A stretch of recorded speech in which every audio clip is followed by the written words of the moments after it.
Audio Jungle.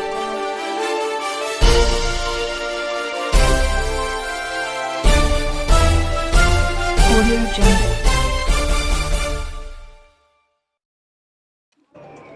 एक coaching centre की संचालका के द्वारा नींद की गोलियां खाए जाने तथा उसके पीछे एक कंप्यूटर सेंटर के संचालक दंपति पर उत्पीड़न का आरोप लगाए जाने के मामले में आज एक नया मोड़ आ गया है। इस मामले को लेकर कंप्यूटर सेंटर के निदेशक द्वारा दूसरी कंप्यूटर सेंटर की संचालका पर संस्थान में कार्यरत रहने के दौरान लाखों का गबन किए जाने का आरोप लगाया गया है। झांसी के वरिष्ठ पुलिस अधीक्षक को दिए गए प्रार्थना पत्र में इस मामले की निष्पक्ष जांच करने की मांग की गई है। आपको बता दें कि सिविल लाइन स्थित एपटेक कंप्यूटर सेंटर के निदेशक श्रीमती रजनी गुप्ता ने बताया कि पिछले 30 वर्षों से उनका कंप्यूटर संस्थान काम कर रहा है। उनके संस्थान में दीपमाला सोनी निवासी खाती बाबा काउंसलर पोस्ट पर कार्यरत थीं। सितंबर माह में उन्होंने काम छोड़ दिया। कुछ समय पहले ज्ञात हुआ कि दीपमाला द्वारा छात्र छात्राओं से उनकी संस्था की फीस के पैसे संस्था के अकाउंट में जमा न करवाकर अपने पति अभिषेक सोनी के अकाउंट में जमा करवाए। इस प्रकरण से संबंधित छात्र छात्राओं के डॉक्यूमेंट्स भी गायब कर दिए गए। एक छात्र के द्वारा जिसका नाम नितेश है, उसने बताया कि उसके साथ इस तरह का फर्जीवाड़ा हुआ है और उसे एक फर्जी रसीद भी थमाई गई है। इसके अलावा रजनी गुप्ता ने कहा कि अभी हम पिछले 5 वर्षों का पूरा के पूरा हिसाब किताब देख रहे हैं। जिस कार्यकाल में दीपमाला हमारे यहाँ कार्यरत थी, उस बीच में न जाने कितने छात्र छात्राओं के साथ इस तरह का गबन हुआ होगा। उन्होंने अपने प्रार्थना पत्र के माध्यम से वरिष्ठ पुलिस अधीक्षक से मांग की कि वो इस पूरे प्रकरण की निष्पक्ष जांच कराए और दोषियों को सख्त से सख्त सजा दी जाए। देखिए, हमारा इंस्टीट्यूट 30 साल पुराना बुंदेलखंड का सबसे पहला कंप्यूटर इंस्टीट्यूट है और अगर हम कहें तो झांसी की शान भी है, क्योंकि हमारे ही पढ़ाए हुए बच्चे और यहाँ पर काम कर रहे हैं और आपको हर जगह मिलेंगे। हमारे यहाँ पर अभी पिछले 6 महीने पहले हमारे यहाँ से ये दीपमाला जो है 5 साल पहले काम कर रही थी और अभी 6 महीने पहले यहाँ से चली गई। और हमारे यहाँ पर एग्ज़ाम्स होते हैं जनवरी टू मार्च के बीच में, तो उस टाइम पर स्टूडेंट का नो ड्यूज़ कराया जाता है फीस से रिलेटेड।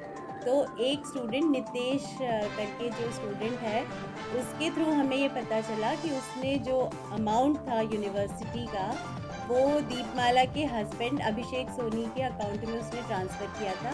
तो जब उसे पूछा तो उसने अपना स्क्रीनशॉट दिखाया और अभिषेक सोनी के अकाउंट में उसने वो पैसे जमा किए थे। तो फिर उसको हमने समझाया कि वो पैसे हमारे इंस्टीट्यूट में नहीं आए हैं, इसलिए आपका जो भी है प्रोसेस वो नहीं हो पाएगा। तो क्योंकि वो दीपाली को जानता था अच्छी तरह से, वो उसके घर के आसपास ही कहीं रहता था, तो वो उसके घर पर चला गया और वहाँ जाके उसने उनसे बात की और उसके हस्बैंड के सामने ही बात की थी और फिर उन्होंने काफ़ी मुश्किल से लेकिन उसके पैसे वापस कर दिए।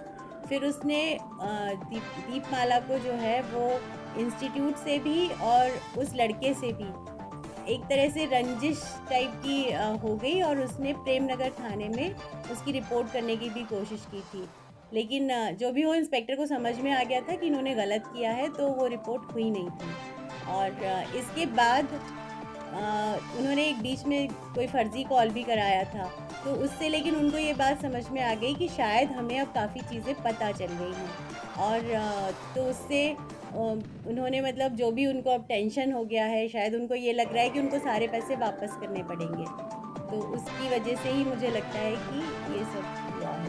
मैंने जब छोड़ा था तब 6 महीने पहले उन्होंने, हमारा एक स्टाफ है, पुराना स्टाफ है रामपाल के, उसमें कुछ उन्होंने बात हुई थी और उसी टाइम पर उन्होंने वो छोड़ दिया था। फिर उस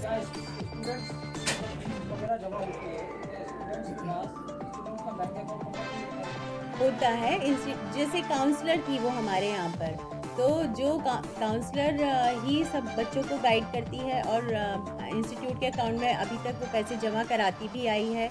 लेकिन ये इसने बीच बीच में, ऐसा नहीं कि उसने सभी के कराए, लेकिन बीच बीच में कई सारे बच्चों के उसने पैसे जो है वो अपने और अपने हस्बैंड के अकाउंट में जमा कराए।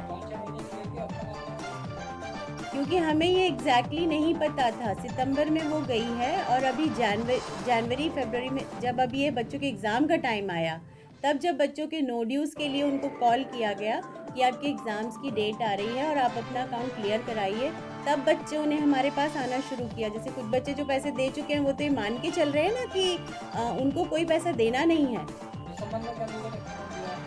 हमने एसएसपी सिटी को कंप्लेन दे दी है अपनी और उन्होंने उसे फॉरवर्ड कर दिया है। और हम भी यही चाहते हैं, क्योंकि अगर देखा जाए तो उन्होंने हमारे इंस्टीट्यूट के खिलाफ बहुत ही गलत तरीके से जो भी उन्होंने किया है, अब आपस में मिली भगत से किया है, जैसे भी किया है, और बहुत गलत किया है। स्टूडेंट्स का विश्वास, हमारे इंस्टीट्यूट का विश्वास बहुत ही ज़्यादा उन्होंने ख़राब किया है। और ये बहुत ही गलत तरीके से उन्होंने जिस तरीके से ये सब किया है, तो हमारी अब यही रिक्वेस्ट है प्रशासन से भी कि इसके खिलाफ उचित कार्रवाई की जाए और जल्दी से जल्दी इसका सॉल्यूशन दिया जाए।